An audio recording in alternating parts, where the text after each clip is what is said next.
Hello student, स्वागत है एक बार फिर से मेरे इस YouTube चैनल पर। तो आज हमने अब तक की क्लास में हमने पढ़ लिया था रीड लेवल फर्स्ट की क्लास में अभाज्य गुणनखंड हो गए थे। अपना नया टॉपिक है एलसीएम और एचसीएफ। किस तरह से एलसीएम एचसीएफ निकालते हैं वो इस लेक्चर में हम करने वाले हैं। तो क्लास स्टार्ट करने से पहले मैं आपको बता दूं कि आप अभी तक इस चैनल पे नए हो तो चैनल को सब्सक्राइब कर दे, लाइक कर दे और ज्यादा से ज्यादा शेयर करें ताकि और भी मैं आपके लिए अच्छे अच्छे वीडियो और भी ला सकूं। तो चलिए शुरू करते हैं एलसीएम और एचसीएफ। देखिए एलसीएम क्या होता है, इसकी फुल फॉर्म क्या आती है वो पढ़ेंगे। सबसे पहले देखिए एलसीएम क्या होता है, लोएस्ट कॉमन मल्टीप्लाई। देखिए लोएस्ट कॉमन मल्टीप्लाई क्या होता है, देखिए एक एग्जांपल के थ्रू भी समझिए। देखिए मैं यहाँ पे लिखता हूं एग्जांपल, देखिएगा यहाँ पर लिखता हूं 12, 6 और 8। देखिए मैंने ये एग्जांपल लिखा, कोई भी एग्जाम ले लीजिएगा एग्जांपल।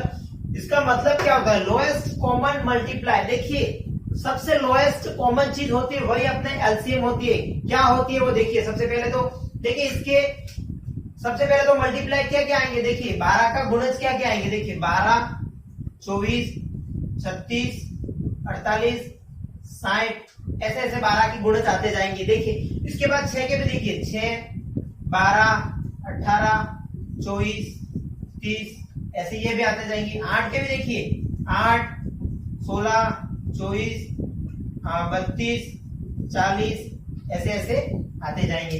अब अपन इसमें से एलसीएम निकालना है। किस तरह से एलसीएम निकालते हैं, देखिए इसमें पूछा है लोएस्ट कॉमन मल्टीप्लाई। देखिए लोएस्ट कॉमन मल्टीप्लाई लघुत्तम समावर्त्य, हिंदी में इसे कहते हैं लघुत्तम समावर्त्य। लघुत्तम समावर्त्य इसे हिंदी में एलसीएम कहते हैं और हिंदी में से लघुत्तम समावर्त्य कहते हैं और इंग्लिश में लोएस्ट कॉमन मल्टीप्लाई कहते हैं। देखिए लोएस्ट कॉमन मल्टीप्लाई क्या आता है, देखिए इन तीनों का अपन को एलसीएम निकालना है। तो इसका लोएस्ट कॉमन मल्टीप्लाई क्या होता है, देखिए लोएस्ट कॉमन मल्टीप्लाई मतलब सबसे लोएस्ट। देखिए इसमें 12 आ रहा है, इसमें 12 नहीं आ रहा है। देखिए इसमें भी 12 नहीं आ रहा है, इसमें 6 इसमें 6 नहीं है, तो अपना सबसे लोएस्ट ये तो होगा नहीं। इसके बाद देखिए चॉइस चेक करते हैं। देखिए चॉइस इसमें आ रहा है, देखिए चॉइस इसमें आ रहा है, चॉइस इसमें भी आ रहा है और चॉइस इसमें भी आ रहा है। देखिए लोएस्ट सबसे लोएस्ट चॉइस ही है। देखिए 6 इधर आ रहा है, 6 कहीं दो तीनों में से कहीं नहीं है। 12 भी इन दोनों में है, इसमें नहीं है।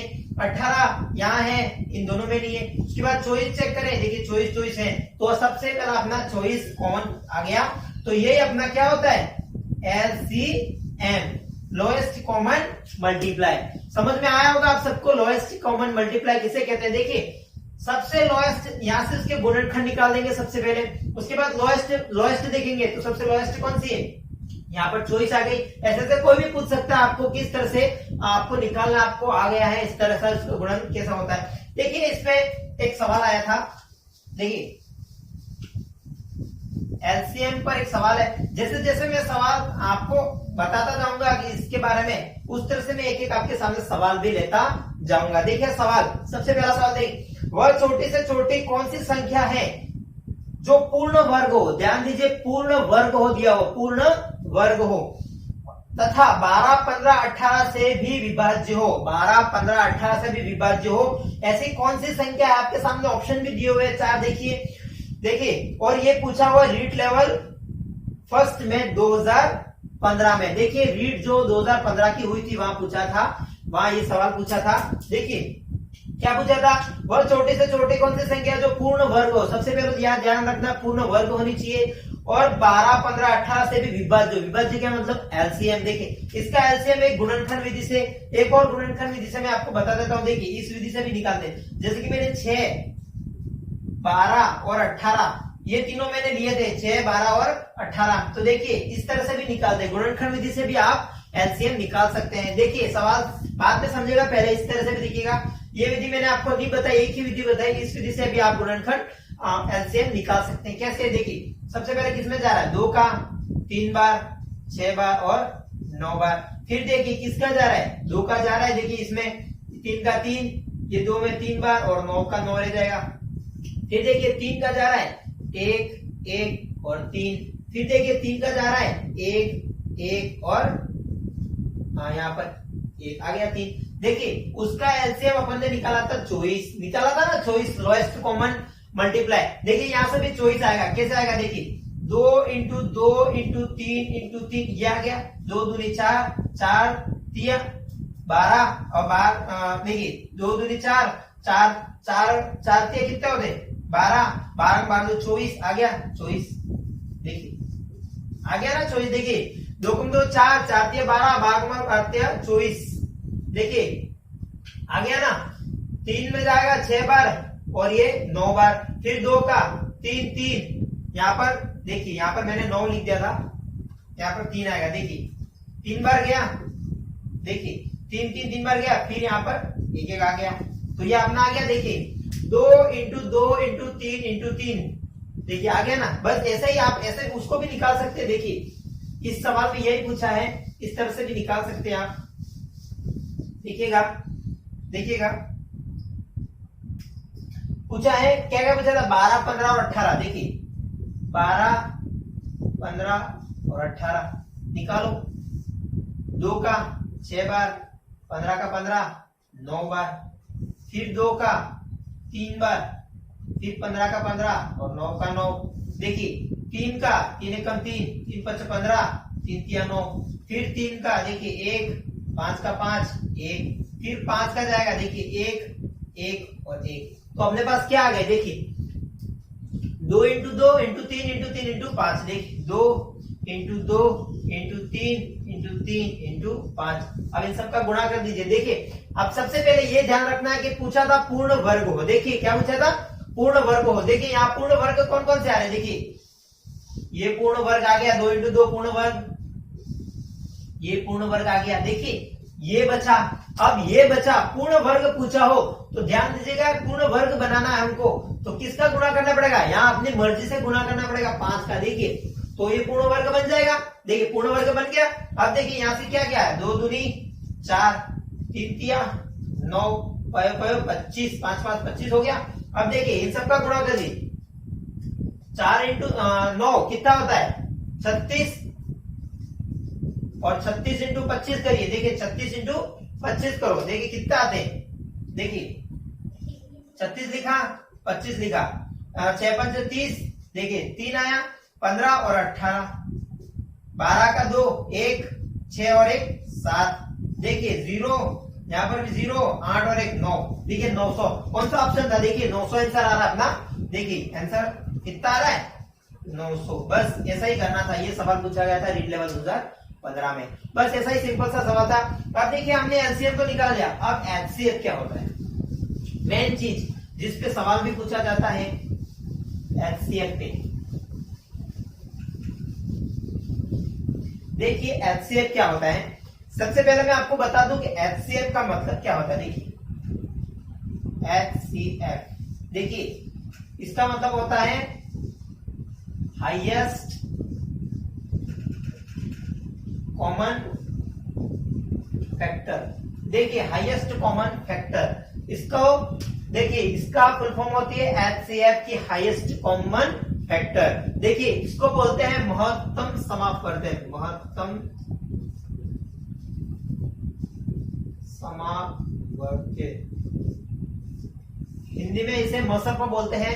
आप मसप शॉर्टकट भी ले सकते हैं या एलसीएम भी लिख सकते हैं, और ये हाईएस्ट कॉमन फैक्टर भी लिख सकते हैं। अब हाईएस्ट कॉमन फैक्टर क्या होता है, देखिए अब मैंने आपको बताया था, देखिए मैं यहां लेता हूं 12 और ले लेता हूं एक 8।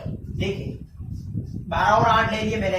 अब उसमें से हमने क्या निकाला था, गुणज निकाले थे। यहाँ इसके गुणनफल निकालने पड़ेंगे, फैक्टर निकालने पड़ेंगे। देखिए क्या निकालने पड़ेंगे, फैक्टर। फैक्टर का मतलब देखिए मैंने अभाज्य गुणनखंड वाली क्लास में बताया था फैक्टर किस तरह से होते हैं। देखिए जैसे कि 2 के फैक्टर क्या क्या होते हैं, देखिए एक तो 1 होता है और एक 2 होता है, बस इसके 2 ही फैक्टर होते हैं। बस इस तरह से इसके हमको फैक्टर निकालने हैं। ये इसके अलावा मैं आपको एक विधि और बताऊंगा जो आपको और भी अच्छी लगेगी। देखिए पहले ये समझिएगा 12 के फैक्टर क्या क्या होते हैं। 1 में 12 का भाग जाता है 1 में, फिर 2 में भी जाता है, फिर 3 में भी जाता है, 4 में भी जाता है, 5 में नहीं जाता है, 6 में भी जाता है, 7 8 9 10 में किसी में नहीं जाता है, फिर एक लास्ट 12 में जाता है। खुद का तो जाता ही है। देखिए इसमें 1 2 4 और 8। देखिए अब पूछा है इसमें highest common factor. Highest common factor क्या होता है? देखिए इसमें भी एक कॉमन है, इसमें भी एक कॉमन है, इसमें भी दो कॉमन है, इसमें भी दो कॉमन है, तीन कॉमन है, तीन यहाँ कॉमन नहीं है। देखिए तीन तो कॉमन है ही नहीं। चार कॉमन है तो चार यहाँ पर भी। देखिए ये कॉमन आ रहे, देखिए 1 2 4। अब पूछा है हाईएस्ट कॉमन फैक्टर, तो अपना हाईएस्ट क्या आ रहा है? देखिए 4, तो अपना HCF क्या हो गया? 4। देखिए 4 आ गया। अब मैं इसको दूसरी विधि से बताता हूं 4 कैसे आता है। देखिए ये विधि तो समझ गया आपका फैक्टर वाली। अब देखिए एक और विधि देखिएगा, वो विधि भी बहुत ही बढ़िया है, आपने 10th क्लास में पढ़ी है और मेरा एक वीडियो भी है, देख लीजिएगा आप। पटवारी की क्लास जो चल रही है उसमें मैंने HCF LCM या 10th की क्लास में मैंने एक ही चैप्टर पूरा HCF LCM पे ले रखा है, आप वो क्लास देख सकते हो। ये क्लास मैंने इसलिए बनाई क्योंकि ये भी रीड लेवल फर्स्ट में है, तो जो सवाल हो सके मैं बता सकूं, तो ये क्लास मैंने इसलिए ली क्यों बाद में अगर आपको देखनी हो तो एक क्लास मैंने 10th की क्लास में HCF LCM की क्लास अलग ले रखी है। छोटे छोटे वीडियो आप देख सकते हैं किस तरह से LCM LCM निकालते हैं। तो देखिए यहाँ पर अपन दूसरी विधि से अपने लिए थे 12 और 8। देखिए इसको सबसे पहले तो देखिए A = BQ + R। देखिए ये 10th में एक फॉर्मूला है, 10th की फर्स्ट क्लास में जो पहले सिलेबस था, लेकिन अपन को इसके अकॉर्डिंग नहीं चलना है, पर इसके अकॉर्डिंग जमाना है। देखिए जमाना तो क्या है, सबसे बड़ी संख्या क्या थी? 12 और 8 में। देखिए सबसे बड़ी संख्या थी 12 बराबर 8। अब देखिए यहाँ Q और R का मतलब क्या है? देखिए Q ऐसा गुणक हमको ढूंढना है या तो 12 के बराबर हो या 12 से कम हो। भाग देने का मतलब यही हुआ, 12 में 8 का भाग दिया, 8 एकम 8, 4 बचे, बस यही R है। और ये जो आपके जो लिखा है 1, वही आपका Q है। तो देखिए इसे किस तरह से समझते हैं। देखिए 8 में मैं किसका गुणा करूं कि 12 आ जाए या 12 से कम आ जाए? देखिए मैं 1 का करता हूं तो 8 आ गए, 8 2 बार करता हूं 16 आ जाएंगे, ज्यादा नहीं करने अपन को। तो देखिए 8 आ गए, प्लस का प्लस R, 8 आ गए, 12 में से 8 गए कितने? एक बार बोल 8 आ गए, कितने बचे? 4 बचे। अब देखिए यही बचा। अब ऐसा कैसा क्या करना है? देखिए ये ऐसा कैसा यहाँ पर, देखिए कैसा, ये 8 है यहाँ पर और ये 4 यहाँ पर। देखिए आया समझ में? आया ना समझ में कैसे किया मैंने? यही प्रोसेस चलाते जाना जब तक 0 नहीं आ जाए या नहीं जाए, तो अपना कौन सा HCF होगा वो भी मैं आपको बता दूंगा। देखिए फिर देखिए 2 बार गया, 8 आ गए, तो अपना क्या है? 0। अपना 0 आ गया। अब आपको वो पता पड़ेगा कि इसमें HCF क्या होता है। देखिए इसमें HCF ये B होता है। देखिए तो यहाँ पर क्या है? 4, तो HCF अपना क्या आ गया? 4। बस यही ध्यान में रखना था। इस विधि से भी आप HCF निकाल सकते हो और यही अच्छी विधि है। देखिए भाग ही करना है, आप भाग देके भी कर सकते हो, लास्ट में क्या आता है? 4 ही आएगा, उस तरह से भी। और अपने गुणनखंड वाले फैक्टर वाले क्या, उसमें भी 4 आ रहा है, इस तरह से किया तो भी 4 आ रहा है। देखिए इस पर एक सवाल था, सवाल ले लेते हैं। अब जो सवाल आया था उस पर देखिए, सवाल आपके सामने ला रहा हूं मैं, देखिएगा संख्या 425 तथा 476 का महत्तम समाप्त करते हैं। देखिए आपके सामने ऑप्शन है 4 5 17 और 51। देखिए अब किस तरह से करते हैं, मैंने अभी आपको बताया मेथड कि किस तरह से करते हैं। देखिए 425 और 476, 476 और 425 दो संख्या दे रखी है आपके सामने। अब इसका HCF पूछा है, महत्तम समाप्त करते, इसका मतलब यही होता है। तो मैंने क्या कहा था? बड़ी संख्या कौन सी है? 476 और छोटी संख्या कौन सी है? 425। अब 425 में कितने का गुणा करूं कि 476 आ जाए या उससे कम आ जाए? तो देखिए एक का ही जाएगा, कितने आए? 425 है। अब देखिए 476 में से 425 गए, कितने बचे? 1 और ये कितना बचा? 5 और ये 0 0, कितने बचे? प्लस के 51। देखिए प्लस के 51 ये बचे। देखिए ये लिख दिया अपन ने। अब देखिए क्या बताया था मैंने, क्या करना है? देखिए इसको यहाँ और इसको यहाँ पर। देखिए 425 ये बचा और बराबर की इस तरफ 51 बचे। अब देखिए किसका जाता है? 51 में मैं किसका गुणा करूं कि 425 आ जाए? देखिए 51 में मैं किसका गुणा करूं? देखिए अब आप सोच रहे होंगे, मैं सबसे पहले 51 में 7 का करता हूं। देखिए 7 35, 357 आ रहा है, इससे छोटी है। देखिए 51 में मैं 8 का करता हूं, 8 8 5 40, 408, फिर एक काउंट करूंगा तो 459 हो जाएगा, तो नहीं करना है तो अपन हो जाएगा 8 बार। बचा कितना 408 है 425 में से, देखिए तो कितने बचे 425 में से 408 गए, कितने बचे 17, देखिए 17 बचे। अब वही प्रोसेस आपको वापस करते जाना है, देखिए ये वाला ये 51 और ये 17 इक्वल टू के। अब 17 में किसका करूं 3 का, देखिए 17 से 51, 0 बचा, बस यही बचा। और अपना एचसीएफ क्या होता है, देखिए एचसीएफ क्या होता है, ये रहा बी, तो एचसीएफ इक्वल टू 17 आ गया ना। 17 दिख रहा होगा आपको यहाँ पर, 17 नहीं दिख रहा हो तो मैं यहाँ लिख देता हूँ एचसीएफ इज इक्वल टू 17। बस ये हो गया अपना, यहाँ तक दिख तो रहा है ये जो मैंने लिखा वहां तक। बस चलिए, तो अब इसके एक और सवाल ले लेते हैं, इससे देखिए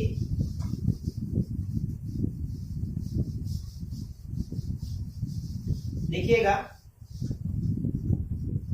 सवाल है आपके सामने 60, 105, 135 छात्रों वाले 3 विषयों विज्ञान, अंग्रेजी और गणित की एक परीक्षा का आयोजन किया जा रहा है। सवाल ध्यान से पढ़िएगा, क्या दिया जा रहा है, क्या है, क्या पूछा है वो भी देखिएगा।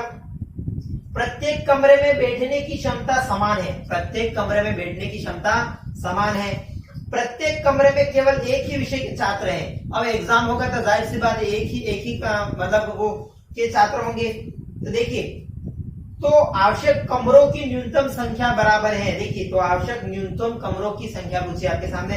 तो देखिए 60, 105 और 135 एचसीएफ निकालना है अपन को, तो देखिए वो गुणनखंड वाला भी कर सकते हो, इतनी बड़ी संख्या है, क्या क्या संख्या दी है देखिए 60, 105 और 135।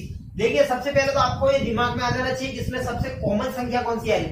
देखिए कौन से के पहाड़े में आ रही है, तीनों संख्या देखिए 15 के पहाड़े में आते हैं, देखिए 15 चक 60, 15 30 45 60, 15 7 105 और 15 9 135। देखिए 15 सब में आ रहा है ना, देखिए 15 सब में आ रहा है ना, तो यही 15 देखिए, तो अपना एचसीएफ क्या हो गया 15। तो सबसे पहले अपन को यही निकालना था एचसीएफ, देखिए एचसीएफ 15, हाईएस्ट कॉमन फैक्टर, तो हाईएस्ट 15 ही आएगा, सब में 15 का ही गुणा हो रहा है। देखिए अब आपके सामने पूछा गया है, देखिए तो आवश्यक कमरों की न्यूनतम संख्या बराबर है। देखिए आप एचसीएफ निकाल के सीधा आंसर टिक नहीं कर सकते, आपके सामने ऑप्शन भी दिया हुआ है 15, लेकिन अपना आंसर 15 नहीं है। क्यों नहीं है, क्योंकि यहाँ पर क्या पूछा, देखिए आवश्यक न्यूनतम कमरों की संख्या पूछी है। देखिए कमरों की संख्या पूछे तो क्या होगा, देखिए 60 स्टूडेंट, देखिए 60 स्टूडेंट और एक कमरे में हाईएस्ट 15 बैठ सकते हैं, तो 60 स्टूडेंट कितने कमरों में बैठ सकते हैं, देखिए 60 स्टूडेंट है और एक कमरे में 15 बैठ सकते हैं, तो 60/15 तो बराबर 4 कमरों में ही बैठेंगे ना, 15 15 15 15। ये हाईएस्ट कॉमन अपने 15 बच्चे आ रहे एक कमरे में और 60 बच्चे बिठा रहे सबसे पहले, तो कितने 4। फिर देखिए 105/15, ये भी ऐसा ही करना पड़ेगा, 15 7 105, तो कितना आ रहा है, देखिए 7 कमरों में बैठेंगे 15 15 और आ रहा है 135, कितना आ रहा है 15, तो 15 9 135। तो देखिए अब इसे काउंट कर दीजिए, देखिए 4 + 7 + 9, 7 और 9 16, 16 और 4 20, तो अपना आंसर क्या होगा 20। ऑप्शन नंबर कौन सा है, देखिए सेकंड, तो अपना आंसर ये आएगा, न कि 15। देखिए 15 भी ऑप्शन में है आपके सामने, लेकिन 15 आंसर नहीं है। तो ध्यान दीजिएगा पूछा क्या है, क्वेश्चन में पूछा क्या वो ध्यान में रखना है। तो देखिए नेक्स्ट सवाल पर,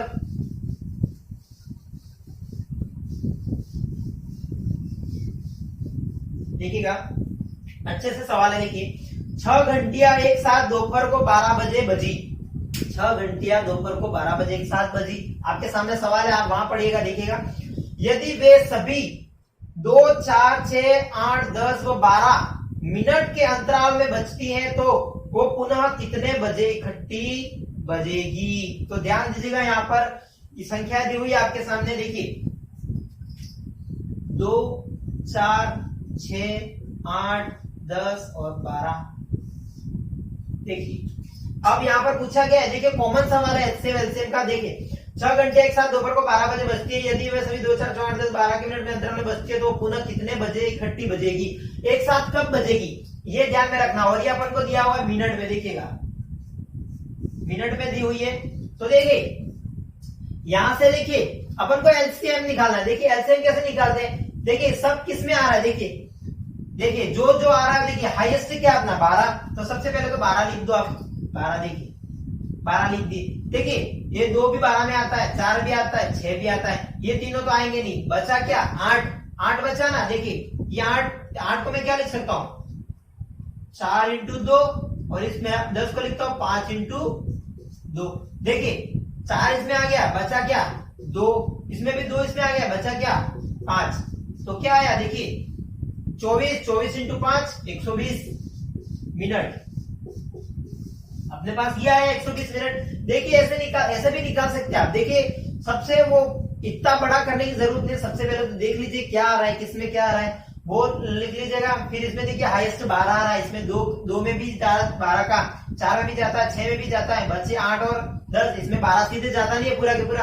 अब देखिए इसको मैं क्या लिख सकता हूँ, 4 इंटू 2, 4 का जाता है 2 बचे, इसमें 2 गए 5 बचा, तो इसका गुना किया 120 मिनट आ गए। अब पूछा क्या था, देखिए 12 बजे थी, 12 बजे एक साथ बजी थी पहले तो, अब 120 मिनट बाद, 120 मिनट बाद तो इसको घंटे में काउंट करो, तो क्या करना पड़ेगा, देखिए 60 का गुणा 60 का भाग, तो देखिए तो ये 2 घंटे आ गए। और ये तो आपको आता ही होगा मिनट को घंटे में कैसे, सेकंड को किसे में बदलते हैं। तो देखिए 2 घंटे बाद, 12 से 2 घंटे बाद तो कितने हुए 2 बजे, तो दोपहर की 2 बजे अपना आंसर सही हो जाएगा। बस यही ध्यान में रखना था, बस यही सिंपल सा सवाल था। एक और सवाल है ऐसे ही घंटियों वाला, देखिए पूछा क्या सवाल है, देखिएगा आराम से। देखो 6 घंटियां एक साथ बजनी आरंभ हुई, यदि ये घंटियां क्रमशः 2 4 6 8 10 12 यही संख्या दी हुई है, देखिएगा सेकंड दिया हुआ है, लेकिन यहाँ पर के अंतराल में बजे तो 30 मिनट में वे कितनी बार बजेगी। ये सवाल इंपॉर्टेंट है। कैसे इंपॉर्टेंट है देखिएगा, यहाँ पर बहुत सी चीजें आपको सीखने को मिलेगी। देखिए सबसे पहले तो 2 4 6 8 10 एंड 12, सबसे पहले हमने एलसीएम निकाला था कितना 120, वहां मिनट था, तो यहाँ कितना है सेकंड। देखिए यहाँ सेकंड है। अब यहाँ पर मिनट में हमको सवाल पूछा है, घंटे में नहीं पूछा है, 30 मिनट के अंतराल में, तो इसको मिनट में बदल दीजिए, तो ये 2 मिनट। 120 सेकंड में 2 मिनट होते हैं, 60 सेकंड में 1 मिनट, तो 120 सेकंड में 2 मिनट, तो अपना आंसर ये 2 मिनट आया। चलो यहाँ तक तो आया। अब पूछा है देखिए 30 मिनट के अंतराल में, क्या पूछा है 30 मिनट, देखिए 30 मिनट में वे कितनी बार इकट्ठी बजेगी। देखिए 30 मिनट तो यहाँ पूछा है, अब कितनी बार, देखिए हर 2 मिनट में बज रही है वो, हर 2 मिनट में बज रही है, तो 30 मिनट में कितनी बार बजेगी। देखिए 30 मिनट में कितनी बार बजेगी, तो 30/2 कितना आया 15 आया। लेकिन ये अपना 15 आंसर नहीं है। क्यों नहीं है, देखिए यहाँ ध्यान दीजिएगा। सबसे पहले तो 12 मतलब फर्स्ट स्टार्टिंग में बजेगी, उसके बाद 2 मिनट बाद फिर बजेगी, और लास्ट में देखिए लास्ट 30वें मिनट भी तो बजेगी ना, वो 15 बार होगी भी लास्ट 30वें मिनट भी तो बजेगी। तो यहाँ क्या करना है, ऐसे सवाल है हमेशा, ध्यान दीजिएगा।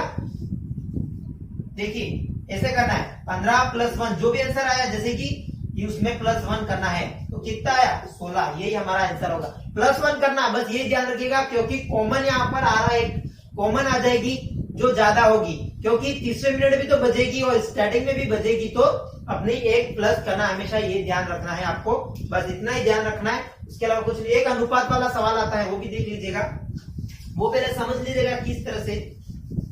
देखिएगा मैं आपको समझा देता हूं। पहले सबसे पहले देखिए कोई अनुपात पूछे कि 5:6, ऐसे कोई अनुपात पूछे तो इसको संख्याओं में कैसे लिख सकते हैं, एक्स मान कर। देखिए तो इसको मैंने एक्स मान के लिखी 5x और ये 6x, देखिए 2 संख्या लिख दी मैंने।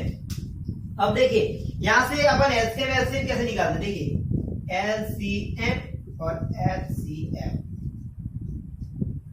देखिए एचसीएफ क्या हुआ, हाईएस्ट कॉमन फैक्टर, इन दोनों में कॉमन क्या आ रहा है, देखिए एक्स, तो अपना एलसीएम तो एक्स हो गया, और एलसीएम पूरा लिख देते, देखिए 5 6 और एक्स।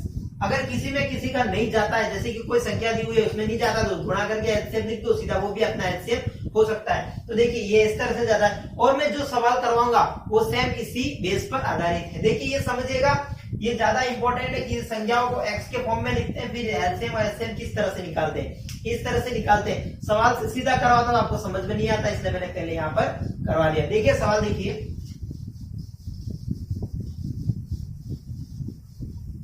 देखिएगा सवाल, दो संख्या 3:4 के अनुपात में है। देखिए अनुपात पूछा 3:4 के अनुपात में है तथा इनका एलसीएम 84 है। देखिए एलसीएम भी दे रखा है 84। इनमें से बड़ी संख्या कौन सी है, बस यही पूछा है, बड़ी संख्या कौन सी है। देखिए सबसे पहले तो 3:4 दिया हुआ है, इसे संख्याओं में कैसे लिखूंगा मैं, 3x और ये 4x। कोई भी संख्या मानते हैं हम इस तरह से ही लिखते हैं 3x 4x। देखिए अब यहां से अपन को क्या रखा है, देखिए एलसीएम दे रखा है 84, तो हमको यहाँ पर एचसीएम की तो जरूरत नहीं है, एलसीएम की जरूरत है। और उसके अकॉर्डिंग तो एलसीएम 84 है। देखिए और अपने अकॉर्डिंग एलसीएम कितना, देखिए 3 × 4 और ये x। देखिए अपने अकॉर्डिंग तो ये एलसीएम है और उसके अकॉर्डिंग कितना है 84। देखिए तो अपने 12x बराबर क्या है 84, तो x बराबर क्या है 7। देखिए अपने x की वैल्यू आ गई 7। अब पूछा क्या, देखिए सबसे बड़ी संख्या, छोटी संख्या तो ये रही 3 और सबसे बड़ी संख्या कौन सी है 4x। x की जगह मान रख दीजिए 7 × 28। बस यही अपना आंसर है। बस यही ध्यान में रखना था आपको कि अपना सवाल किस तरह से हल करना है। तो चलिए फ्रेंड्स आज के लिए इतना ही, अपने नेक्स्ट क्लास में और भी नए टॉपिक के साथ मिलते हैं। अगर आपको एलसीएम और एचसीएम और भी ज्यादा डीपली पढ़ना है तो मेरे 10th बोर्ड की प्लेलिस्ट में जाइएगा, वहां आपको एलसीएम और एचसीएम की क्लासें मिल जाएगी जो सब में कॉमन है। तो आप वो क्लासेस जरूर देखिएगा। मैं उम्मीद करता हूं आपको समझ में आया होगा, नहीं समझ में आया हो तो आप कमेंट बॉक्स में कमेंट करके मेरे को बता दीजिएगा। तो चलिए मिलते हैं नेक्स्ट क्लास में। तो एक बार फिर बता दूं, चैनल को सब्सक्राइब नहीं किया तो सब्सक्राइब कर दीजिए और ये जो बेल आइकन दिख रहा है आप सबको, उसे प्रेस कर दीजिएगा ताकि और भी नोटिफिकेशन आपको मिलते रहे। तो चलिए मिलते हैं नेक्स्ट क्लास में, अभी के लिए बाय, टेक केयर।